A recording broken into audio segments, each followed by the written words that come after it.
Bom dia, ou boa tarde, ou boa noite, depende do horário que vocês estarão assistindo este vídeo que o professor está realizando. No primeiro momento eu quero dizer a todos que estou com muita saudade das nossas aulas, dos nossos encontros, e não tem sido nada fácil para todos nós. Se para vocês, alunos, tem sido difícil a realização das tarefas e muitas vezes também o entendimento daquilo que os professores estão tentando colocar, para nós também, professores, não está sendo fácil. Temos que aprender diariamente a usar novas ferramentas, usar novas tecnologias. E, sinceramente, meus queridos, eu achei que eu entendia, ou que eu sabia alguma coisa sobre as ferramentas tecnológicas. Mas o fato é que eu não sabia nada. Mas eu não vejo assim a hora, né, de nós nos encontrarmos, de nós podermos estar mais próximos e estar juntos, né? Somos todos amigos, né? Gostamos de estar próximos uns dos outros, mas temos que fazer aquilo que agora nesse momento é o mais pertinente, é o mais correto, e é nos manter então distantes. Mas mesmo nessa distância, tenho certeza que nós estamos próximos, né, em pensamento, em desejo de estar juntos. E quando isso tudo passar, nós poderemos nos aproximar novamente. Eu resolvi gravar essa aula, e é um sistema bem caseiro, mas acredito que vai ajudar bastante vocês, porque eu postei um questionário com texto de apoio referente à Idade Média, são 5 questões, e depois eu vou postar mais 5 questões, um novo questionário. São questionários avaliativos, e tanto o primeiro quanto o segundo, que será colocado na próxima semana, eles irão avaliar vocês, o quanto vocês conseguiram aprender. Então, para não causar nenhum tipo de prejuízo, eu resolvi fazer essa revisão, essa aula sobre a Idade Média. Importante nós entendermos que a Idade Média ela começa no ano 476. Antes disso, nós teremos dentro da periodização da história o que nós chamamos de Idade Antiga, né? Que se aprende ali toda a parte da Grécia, Roma, né? É o que nós estudamos e que nós revisamos, né, no início desse ano. Toda a parte de Roma, Grécia, e paramos ali em Roma. E a Idade Média ela tem um longo período, percebam que são quase 1000 anos, porque vai do ano 476 ao ano 1453. Ela inicia com a queda do Império Romano no Ocidente e vai até aqui no ano 1453 com a tomada, né, de Constantinopla pelos turcos, aqueles que professavam o islamismo. E a Idade Média é um período recheado de informações importantes, né, de acontecimentos históricos importantíssimos. Tá? Então, a Idade Média ela se estende por esse período, 476 a 1453. Ela é dividida também, subdividida, melhor dizendo, em 2 períodos. Então, dentro da Idade Média, nós temos 2 períodos. A Alta Idade Média, que vai do século V, então 476, século V, até o século X, então cerca de 500 anos, e nós temos a Baixa Idade Média, que vai do século XI ao século XV. Então, são mais aproximadamente 500 anos. Então, como eu havia dito, são quase 1000 anos de história. Agora, aonde a Idade Média inicia, né? Nós sabemos que é com a queda do Império Romano, mas essa queda do Império Romano, ela não se dá do dia para a noite, né? Não vai ter não vai existir um fato único, né, que diga, agora acaba o Império Romano, né? O Império Romano ele vem se desgastando ao longo do tempo por questões políticas, né, administrativas, e essas questões só se agravam.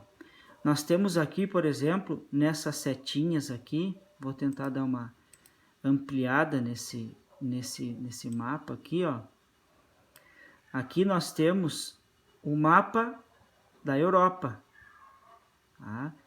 Aqui hoje nós temos a Inglaterra, nós temos aqui a Espanha, Portugal. Isso nada existia.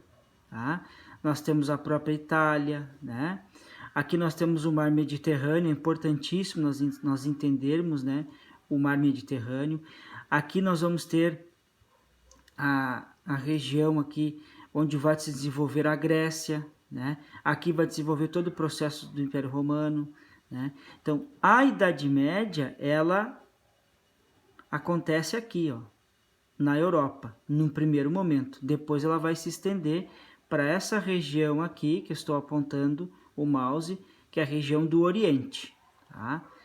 Então, o cenário, o palco, o local da Idade Média é esse aqui. Tá? Cabe nós salientarmos também que antes da queda do Império Romano, em 476, ele foi dividido em duas partes. Então, nós temos esse lado aqui, ó, onde estou passando o mouse, era o Império Romano do Ocidente. E nesse lado aqui onde tem a cor verde, é o Império Romano do Oriente. Então ele é dividido. O Império Romano do Ocidente fica com a capital aqui em Roma. E o Império Romano do Oriente fica com a capital em Constantinopla. Tá? Com a queda do Império Romano do Ocidente, aqui, ó, nessa cor, aqui parece eu chamo de rosinha, né? Mas não é um rosa, né? É um salmão, sei lá que cor é essa. Enfim, quando esse império cai em 476, né? O Império Romano do Ocidente, é que nós vamos ter o início da Idade Média. Esse Império Romano aqui do Oriente, a parte verde, ele vai continuar com outro nome, né? Vai se chamar Império Bizantino. E esse Império Bizantino ele só vai cair, como eu mostrei aqui acima, ó, em 1453. A capital é Constantinopla. Quando os turcos tomam Constantinopla, em 1453, cai então o Império Romano do Oriente, mas com um novo nome, né? Império Bizantino. Então, a primeira fase da Idade Média ela vai acontecer aqui. E essa queda do Império Romano do Ocidente aqui, ela se dá, como eu havia dito, por vários fatores políticos, econômicos, né? Primeiro, nós sabemos que Roma tinha uma característica de expansão territorial, tanto é que tomou todos estes locais aqui. Todos esses locais, a partir de Roma, daqui, eram províncias romanas. E estas províncias romanas, elas tinham uma espécie de prefeito, né? Ou podemos colocar assim um cônsul, né? E esses cônsuls eram os que governavam, baseados, claro, nas decisões que vinham de Roma. Outro ponto interessante é que esta fração aqui do Império Romano do Ocidente, ela estava sobre a religião cristã, né? Ou melhor, A Igreja Católica Apostólica Romana. Lógico, ó, Roma. Então, a Igreja Católica Apostólica Romana dominava esse cenário aqui. Já na região do Oriente, nós vamos ter a Igreja Ortodoxa Cristã. Também segue Cristo, mas porém um pouco diferente. A principal diferença qual é? Para a Igreja Apostólica Romana, a figura do Papa é muito importante. Ele é, além de um líder religioso, espiritual, ele também é um líder político, a qual, né, os imperadores, eles assim, se submetiam à figura do Papa, né? O próprio Papa tem um pouco dessa figura do imperador, tá? Já na Igreja Ortodoxa, aqui da região do Oriente, eles não têm essa figura do Papa, não existe Papa, né? Então, o comando da religião, né, tem um líder, mas esse líder não tem caráter político, somente o caráter religioso. O comando administrativo fica, então, a cargo dos governantes, tá? Por que é importante a gente saber isso? Porque todo o cenário da Idade Média, a Igreja Apostólica Romana, ela vai ter uma importância muito grande aqui na região da Europa. Muito grande, muito grande. Então, esse é um dos aspectos, né? A Igreja Católica Apostólica Romana vai influenciar muito durante a Idade Média.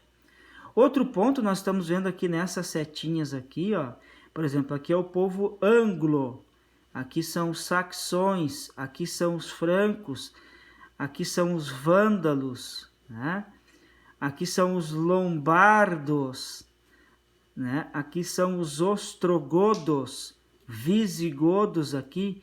Quem são esses povos? Para os romanos, esses povos são chamados de bárbaros. E eles irão, né, durante praticamente 200 anos, né, quase 300 anos, podemos dizer, invadindo esse território romano aqui. São as famosas invasões bárbaras dos povos germânicos.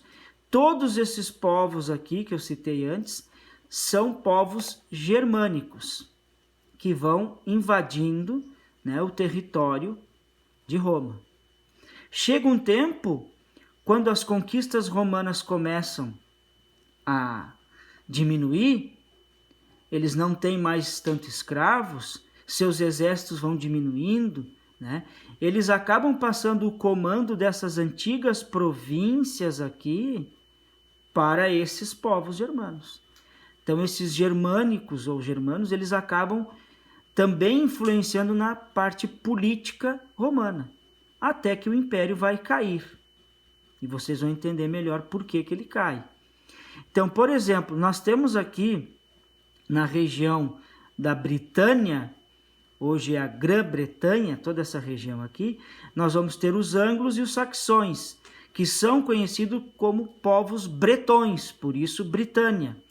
Nós temos aqui o povo franco na região da Gália. A região da Gália hoje é a França, Franco-França.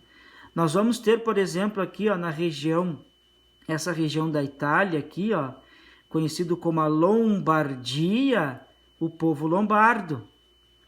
Então vejam que os povos antigos também vão dar nomes a esses locais.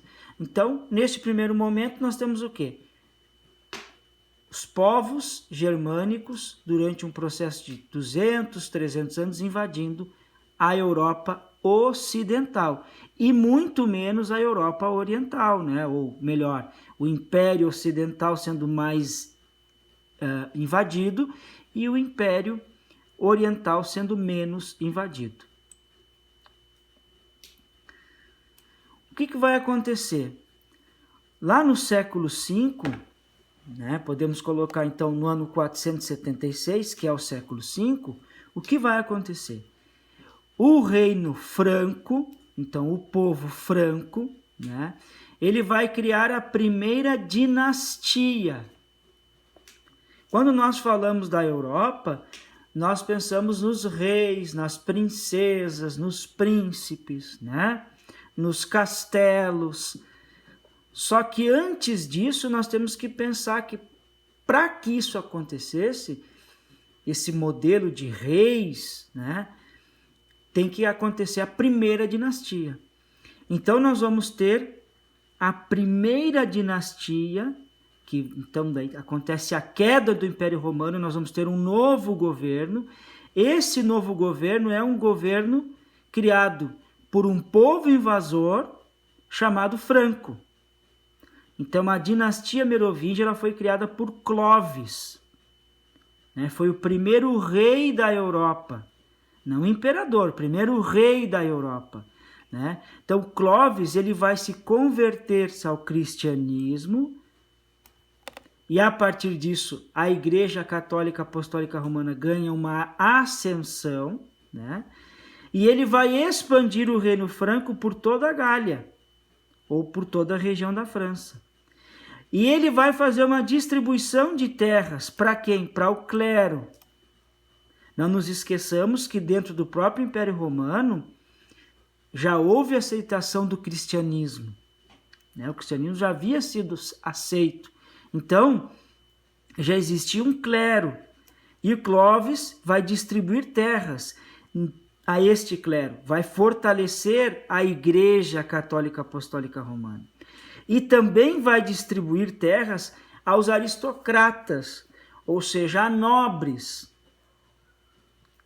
E também esses nobres têm uma importância muito grande, porque eles têm exércitos particulares. Tá? Pessoas que vivem sobre o seu comando. Nós temos aqui, depois da primeira dinastia, que é a dinastia merovingia, criada por Clovis, nós vamos ter a segunda dinastia, que nós vamos chamar de dinastia carolíngia. Essa dinastia carolíngia, ela é criada por Carlos Martel, por isso que é carolíngia, já no século VIII, ou século VIII. Então, Carlos Martel, descendente da dinastia merovingia, cria uma nova dinastia. Dinastia vem no sentido de que a sucessão no poder dos filhos primogênitos. Carlos, ao iniciar a dinastia carolíngia, vocês vão compreender melhor agora, ele vai ter 3 filhos. Ele vai ter Pepino o Breve, Carlos Magno e Luís o Piedoso. Então, as terras que pertenciam a Carlos Martel serão divididas em 3. Só que um deles, Carlos Magno, ele vai tomar uma atitude fazendo uma aliança muito maior com a igreja. Que atitude é essa? Ele faz um acordo com a igreja e ele cria então o famoso Sacro Império Romano Germânico. Isso foi no ano 800, com a aliança formada através do Papa Leão III. Essa aliança, ela nos diz o seguinte, que ela ocorreu entre a Igreja Católica e o Reino Franco. Esta aliança, obviamente, ela era baseada em quê? Em alguns pontos. Primeiro, a Igreja ganha mais terras, a Igreja ganha mais poder e também, não podemos nos esquecer disso, que é importantíssimo isso, a Igreja vai ser responsável por toda a educação das pessoas que tinham acesso a ela. Não eram todos que podiam se educar. A maioria, na Idade Média, não tinha acesso à educação. Então, esta aliança, que foi feita por Carlos, ela cria um império.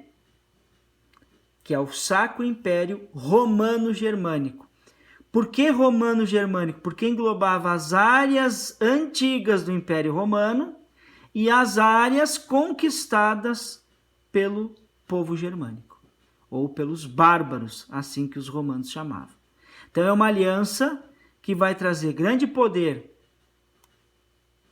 ao rei franco, né, Carlos Magno, e também à Igreja Católica Apostólica Romana. Bom, então aprendemos um pouquinho, né, sobre a questão da igreja. Agora vamos para um ponto importantíssimo também que ocorreu durante a Idade Média. Conforme aquele Império Romano que nós estudamos foi sofrendo com as invasões, foi perdendo as áreas conquistadas, nós chamamos esse processo de desagregação do Império Romano. Ele vai diminuindo, né? E com isso, nós vamos ter um processo de ruralização. Há menos avanço territorial e há mais preocupação em garantir a alimentação de subsistência. E se cria aqui, lá dentro do Império Romano ainda, a figura do colono ou do colonato. São pessoas que trabalham nas terras, nas áreas rurais, mas essas áreas rurais pertencem ao Império Romano. Isso falando lá do Império Romano. O que acontece na Idade Média, após a formação do Reino Franco que nós vimos ali? Os reinos francos, né, germânicos, eles utilizam o mesmo processo aqui acima, só que troca-se a palavra do colono e se institui o vassalo. Então é importante a gente entender isso, né? Nós temos o suzerano, que é quem concede a terra, esse ligado ao rei, é um nobre ligado ao rei, que é o suzerano, e ele passa a conceder a terra para um vassalo. No caso, o rei, quando passa a terra para um nobre, esse nobre torna-se vassalo do rei. Então é a vassalagem. O nobre depois também pode se tornar um senhor de feudo e ele também vai conceder terras e vai ter os seus vassalos. Então o processo de feudalismo, né, é a concessão de terras para nobres. Esta concessão de terras para os nobres vai se chamar feudalismo. Nós vamos ver mais à frente como é que funciona isso aqui, ó. Então, dentro do processo de feudalismo, ele está no centro aqui, que é o cerne econômico, né, da Idade Média. Aqui quase não há comércio.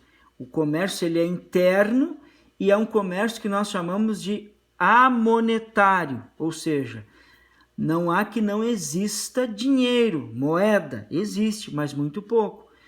O feudalismo ele é baseado na troca de produtos. Um feudo produz uma coisa, o outro produz outra, e assim eles vão trocando. É um escambo, uma troca de produtos. Outra coisa importantíssima também, o feudalismo, né, ele se baseia basicamente na cultura agrícola ou nas culturas agrícolas de subsistência. Se produz basicamente para subsistência. O feudalismo também, baseado nessa troca, ele vai ter impostos. Só que esses impostos não são pagos como hoje nós pagamos os nossos impostos com as compras que nós fizemos, né? Cada produto que a gente compra hoje tem imposto. Vou abastecer o meu carro lá no posto de gasolina, eu já no preço da gasolina estou pagando impostos. Aqui no feudalismo, esses impostos eram pagos em produtos. Vocês vão entender bem melhor isso, como é que funciona. Então, O feudalismo ele traz o processo de servidão, quem trabalha são os servos. Nós não chamamos de escravos porque ele ganha uma terra para plantar, ele ganha essa terra e através de seu plantio ele tem o alimento e também um local para morar. Tá? Outra coisa, a economia, o professor já havia dito, desculpe, ela é de subsistência. Basicamente o que eu vou produzir, o que o servo vai produzir, ele vai usar dentro do próprio feudo.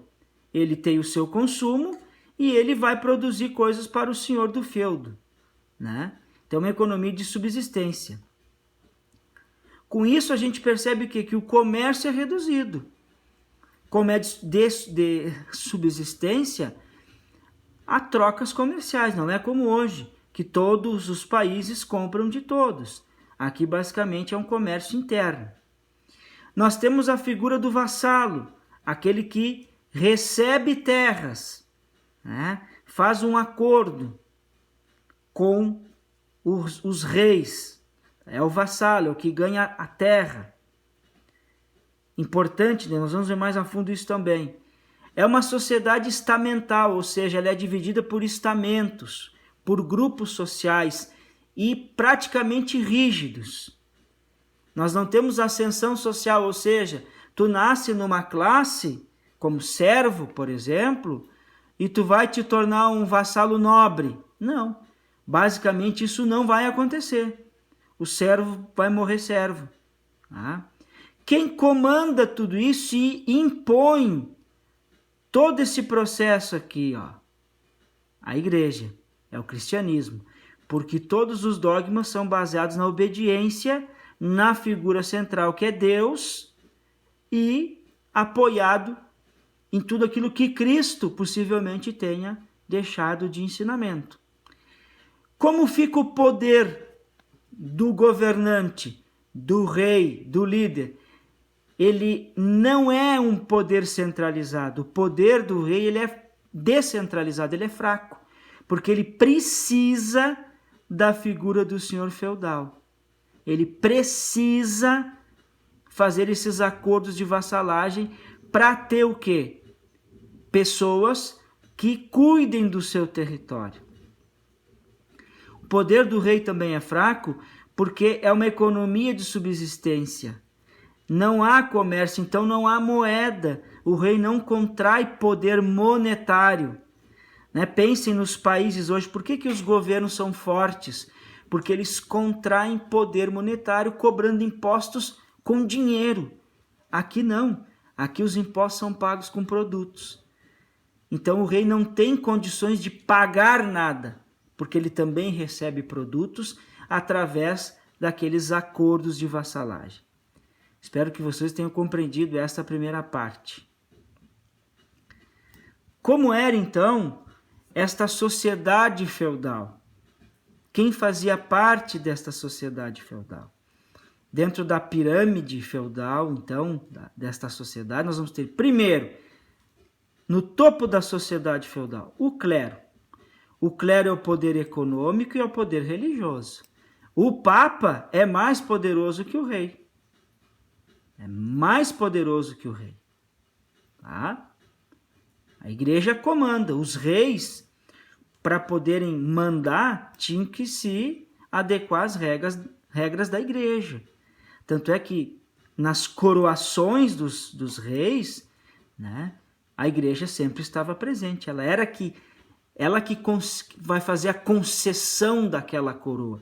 Baseado em que sempre? Na questão do primogênito. Morre o pai, o primogênito, o filho mais velho, tem o direito de ser o rei. Isso é o princípio que a igreja vai criar. Outra coisa, todos os casamentos que vão acontecer entre os nobres, é a igreja que faz.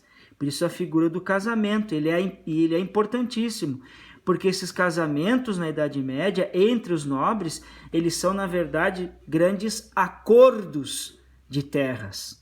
União de terras, para se fortalecer essa economia de subsistência.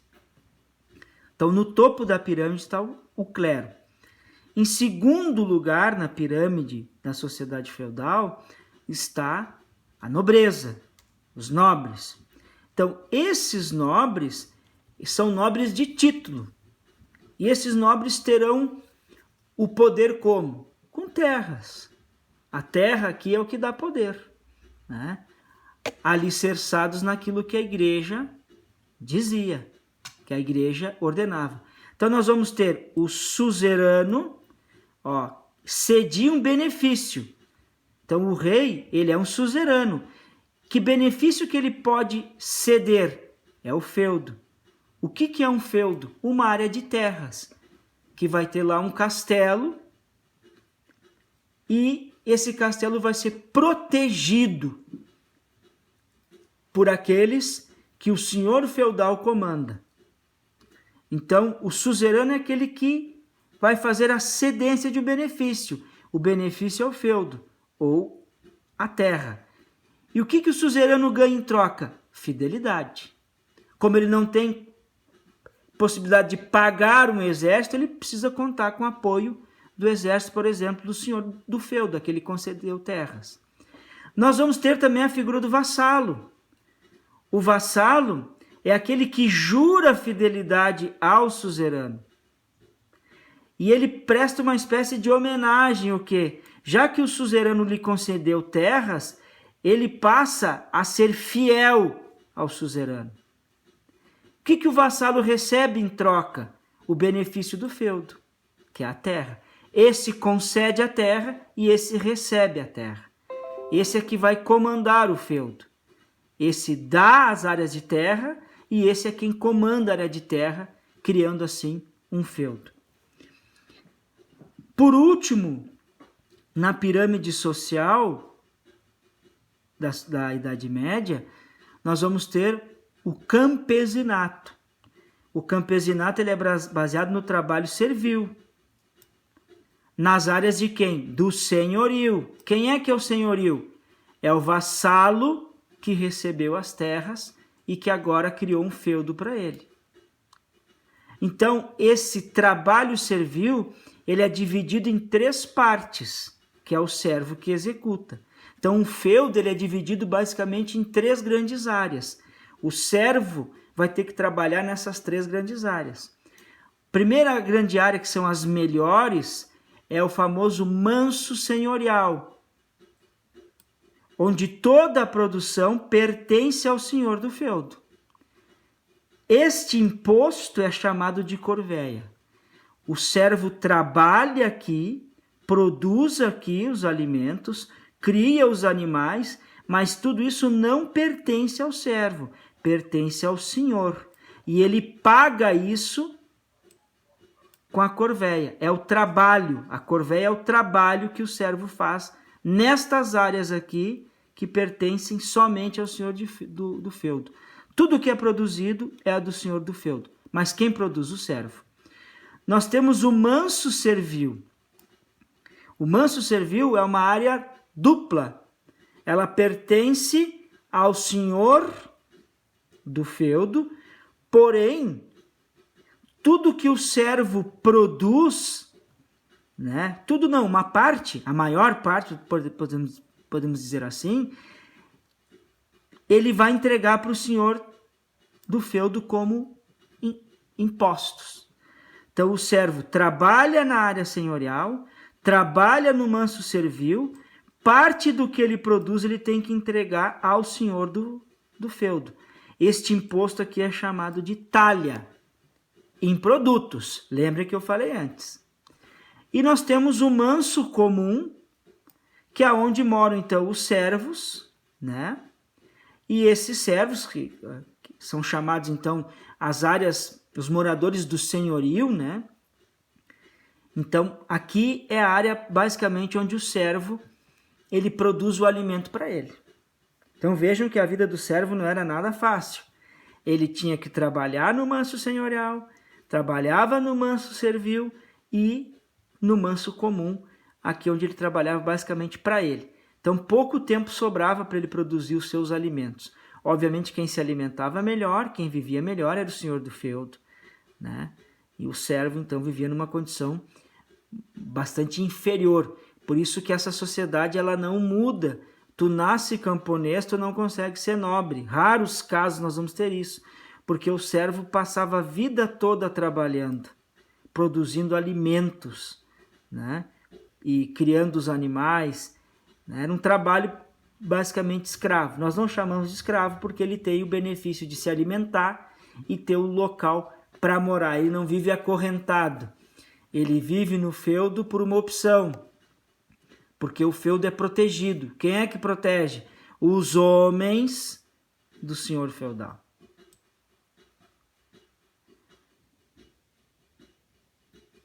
Essa parte do Islã aqui nós vamos pular, depois nós vamos compreender aqui um pouquinho melhor, tá, gente?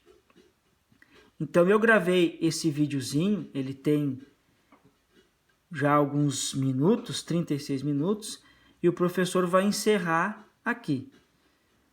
Depois nós vamos entrar com esse tema aqui, ó, que é a Baixa Idade Média. Tudo que nós vimos tem a ver então com a Alta Idade Média. Eu vou trazer depois um outro videozinho explicando melhor para vocês as divisões de um feudo. Eu já fiz materiais e já postei lá para vocês, mas eu vou trazer então um desenho aqui de um feudo, como é que ele funcionava, tá? Espero que vocês tenham gostado. Desculpe assim se não me fiz compreender, né? Mas a ideia é que vocês entendam um pouquinho melhor. Lembro sempre que o professor está aberto assim para dúvidas e para esclarecimentos, tá? Podem perguntar nos grupos das turmas. O professor está sempre à disposição de vocês, tá bom? Um forte abraço, fiquem bem.